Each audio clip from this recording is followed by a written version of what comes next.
اللہ تعالیٰ نے قرآن مقدس میں ارشاد فرمایا تبارک الذی بیدہ الملک وہو علی کل شیء قدیر، کہ بابرکت اللہ تعالیٰ کی وہ ذات جس کے قبضے قدرت میں ساری کائنات کی بادشاہت ہے. بیدہ الملک وہو علی کل شیء قدیر، واللہ ہر چیز پہ قادر ہے. انسان لاکھ کہے کہ ہم یہ بھی کر سکتے ہیں، وہ بھی کر سکتے ہیں، یہ بھی کر سکتے ہیں، انسان لاکھ عزم کر لے، ارادہ کر لے، لیکن وہی ہوتا ہے جو منظور خدا ہوتا ہے.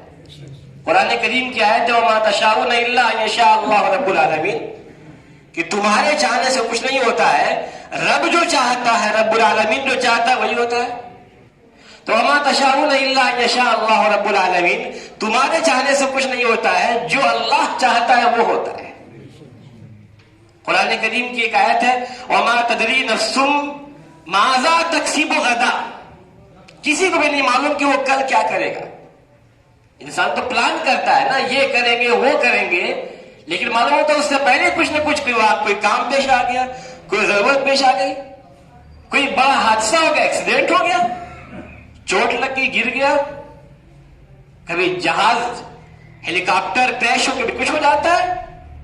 انسان کے بس میں کچھ ہے ہی نہیں. انسان بڑے سے بڑے پوسٹ پہ پہنچ جائے، دنیا کا سپریم پاور طاقت جس کو مل جائے، پھر بھی کچھ بھی نہیں ہے نا، ہوگا وہی جو منظور خدا ہوگا. اور اللہ تعالیٰ دنیا میں ہمیں زندگی دے کے بھیجا ہے کہ چند دن کی زندگی ہے، اس میں تم ہم کو راضی کر لو، اور اس زندگی میں اگر تم ہم کو راضی کر لو گے تو وہ زندگی تمہاری بہت اچھی ہو جائے گی. ایک حکایت مجھے یاد آئی، میں نے کتاب میں پڑھا تھا کہ اللہ تعالیٰ نے ایک انسان کی موت کے وقت، ایک انسان کی جب موت قریب تھی تو آخری وقت میں اس کا دل چاہا کہ ذرا سا میں شہد کھا لوں، اور سامنے طاق پہ شہد جو ہے رکھا ہوا تھا، تو اس نے گھر والا سے اشارہ کیا کہ ذرا شہد اٹھا دو، ذرا میں کھا لوں. تو گھر والے نے اٹھا کے شہد رکھا. ادھر ایک فرشتہ آیا، اس نے آ کر کے شہد کو ہلکا سے دھکا دیا، وہ شہد نیچے گر گیا، پورا شہد نیچے گر گیا، وہ بیچارہ شہد نہیں کھا سکا. آخری وقت دل چاہ رہا تھا کہ شہد کھا لے لیکن نہیں کھا سکا، اسی میں انتقال ہو گیا. اور فرشتہ رستے میں جب گیا تو اس کی ملاقات ایک دوسرے فرشتے سے ہوئی. تو اس نے کہا کہاں سے آ رہے ہو؟ کہا میں گیا تھا، ایک انسان، ایک مومن کی، ایک مسلمان کی موت ہونے کو قریب تھی، اس کا دل چاہ رہا تھا کہ شہد کھا لوں. باری تعالیٰ خالق کائنات اللہ تعالیٰ کا حکم ہوا کہ جاؤ اس شہد کو گرا دو، اس کو چکھنے مت دینا شہد کو. فرشتے نے کہا کہ اس میں اللہ کی کیا حکمت ہے، اس میں اللہ کا کیا مقصد ہے، کیوں شہد نہ چکھے وہ؟ تو اس نے کہا مجھے کیا معلوم، اللہ کا آرڈر میں نے فالو کیا. فرشتے نے کہا اللہ کا آرڈر میں نے فالو کیا، میں کیا جانوں، اللہ جانے. تو اس نے کہا کہ تم کہاں سے آئے ہو؟ جو فرشتہ دوسرا تو اس نے پوچھا تم کہاں سے آئے ہو؟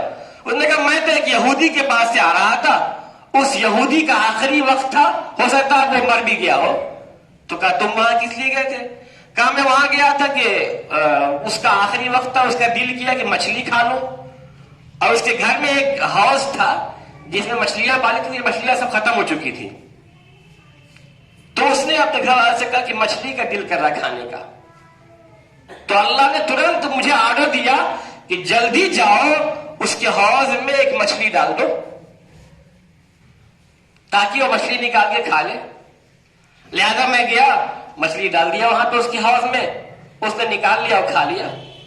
تو اس نے کہا یہ کون سی بات ہوئی یار، مومن شہد کھانے کا دل چاہ رہا تھا، آخری وقت اللہ تعالیٰ نے فرشتے کے ذریعے شہد گروا دیا، اور غیر مومن ایمان والا نہیں ہے، یہودی ہے، آخری وقت ہے، دل چاہ رہا مچھلی کھا لے، اللہ فرشتے کو بھیج رہا ہے کہ جاؤ مچھلی ڈال تو مچھلی نکال کے کھا لے.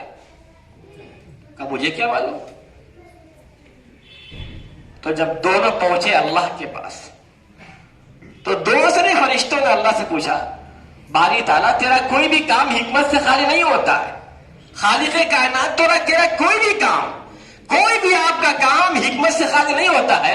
اے اللہ ایک مسلمان شخص تھا، تجھے ماننا نبی کو ماننے والا تھا، تو نے آخری وقت میں شہد سے جو اس کو محروم کر دیا، اور دوسرا بندہ جو تجھے نہیں مانتا تھا، تیرا انکار کرتا تھا، تو نے اس کی آخری خواہش ہی پوری کر دیا۔ رب نے فرمایا چونکہ یہ جو مومن بندہ تھا اس کے بہت سارے نیک اعمال بھی تھے، کچھ برے اعمال بھی تھے، تو اس کے جتنے برے اعمال تھے اس نے سب سے توبہ کر لیا تھا، اس کے جتنے برے اعمال تھے سب سے توبہ کر لیا تھا، صرف ایک گناہ اس کا بچا ہوا تھا جس سے اس نے توبہ نہیں کیا تھا۔ اب میں یہ چاہ رہا تھا کہ جب میرے پاس یہ آئے تو اس کے مکمل گناہ ختم ہو جائے، تو جب اس کا دل چاہا شہد کھانے کا اور شہد نہیں ملا اور جو تکلیف ہوئی، تو اس تکلیف کے عوض جو گناہ بچا تھا جس سے اس نے توبہ نہیں کیا تھا، میں نے اس کو بھی معاف کر دیا، تاکہ جب یہ میرے پاس آئے تو اس کو عذاب نہ بلکہ صرف ثواب ہی ثواب ملے، صرف ثواب ہی ثواب ملے۔ میں یہ چاہ رہا تھا، اس لیے میں نے دنیا میں اسے شہد سے محروم کر دیا۔ دوسری طرف جو یہودی تھا، ایمان والا نہیں تھا، وہ کچھ اچھا کام بھی کرتا تھا، تو جو اچھا کام اس نے کیا میں نے دنیا میں اس کے تمام اعمال، اچھے اعمال کا بدلہ دنیا میں اس کو دے دیا تھا۔ اس کو بڑی بڑی چیزیں، فلیٹ اور بنگلے اور ساری جو چیزیں اس زمانے کی تھی، میں نے سب کچھ اس کو دے دیا تھا، مال اولاد سب کچھ دیا تھا، کوئی چیز سے کمی نہیں تھی، صرف اس کی ایک نیکی بچی تھی جس کا بدلہ باقی تھا۔ میں چاہتا تھا کہ وہ بدلہ اس کو مل جائے، لہذا میں نے چاہا کہ آخری وقت میں بھی اس کو مچھلی کا جو دل چاہ رہا ہے اس کی خواہش پوری ہو جائے، اس کا جو نیک عمل بچا ہوا ہے اس کا بدلہ پورا ہو جائے، تاکہ مرنے کے بعد اس کو پھر ہمارے یہاں ثواب نہ ملے بلکہ صرف عذاب ہی عذاب ملنے والا ہے۔ اب آپ تصور کریں کہ اللہ تعالیٰ کا کتنا بڑا فضل و کرم ہے کہ اللہ نے اتنی بڑی عظیم الشان دولت ایمان سے سرفراز فرمایا اور اپنے محبوب کی امت میں پیدا فرمایا۔ انسان کہتا ہے یار وہ پوری زندگی بیچارہ تکلیف ہی میں رہ گیا، اور جب آرام کا وقت آیا تو دنیا سے چلا گیا، جب آرام کا وقت آیا، جب بچے تھوڑا کمانے کے لائق ہوئے تو دنیا سے چلا گیا، آرام نہیں کر پایا۔ نہیں نہیں نہیں نہیں نہیں، جتنی ہی مشقت میں گیا، جتنی ہی تکلیف میں گیا، اتنا ہی اس کو وہاں آرام مل رہا ہوگا۔ دنیا میں جتنی مشقت برداشت کر کے گیا ہوگا وہاں اس کو اتنا ہی آرام مل رہا ہوگا۔ حدیث پاک کا مفہوم ہے کہ انسان اللہ سے جتنا ہی قریب ہوتا ہے مصیبتیں اس کی طرف سیلاب کی طرح دوڑتی ہیں، جس طرح باڑ سیلاب تیزی سے دوڑتا ہے، جتنی آپ اللہ سے کلوز ہوں گے، اللہ سے قریب ہوں گے، اتنی ہی تیزی کے ساتھ آپ کی طرف مصیبتیں دوڑیں گی، بیماری کے اعتبار سے، ذہنی انتشار سے، گھر کے اعتبار سے، پیسے کے اعتبار سے، روپے کے اعتبار سے، خاندانی اعتبار سے، زمین جائیداد کے اعتبار سے مصیبتیں بڑی تیزی کے ساتھ دوڑیں گی، ہمیں احساس بھی نہیں ہوگا۔ جتنی انسان جتنا اللہ سے کلوز ہوگا تو مصیبتیں اس کی طرف اتنی ہی تیز دوڑتی ہیں۔ انسان کبھی کبھی پریشان ہو کے کہہ دیتا ہے یار ہم تو نماز بھی پڑھتے ہیں، تلاوت بھی کرتے ہیں، عبادت بھی کرتے ہیں، اس کے باوجود ہمارا یہ حال ہے کہ اللہ کو ہم ہی ملے تکلیف دینے کے لیے۔ نہیں نہیں نہیں نہیں، کبھی بھی زبان سے یہ جملہ نہیں۔ اللہ آپ سے محبت کر رہا ہے، اللہ کو ہم سے محبت ہے، تبھی تو وہ ہمیں تکلیف دے رہا ہے، ورنہ تو فرعون 400 سال تک، نمرود 400 سال تک حکومت کیا، کبھی سر میں درد سے نہیں ہوا، اکڑ گیا۔ جب صحت ملی، خوشی ملی تو تکلیفیں، مصیبتیں، پریشانیاں رب کو یاد دلاتی ہیں، آخرت کی یاد دلاتی ہیں، مرنے کے بعد کی زندگی یاد دلاتی ہیں۔ اللہ تعالی ہم سب کو مرنے کے بعد کی زندگی کی تیاری کرنے کی توفیق عطا فرمائے۔ وآخر دعوانا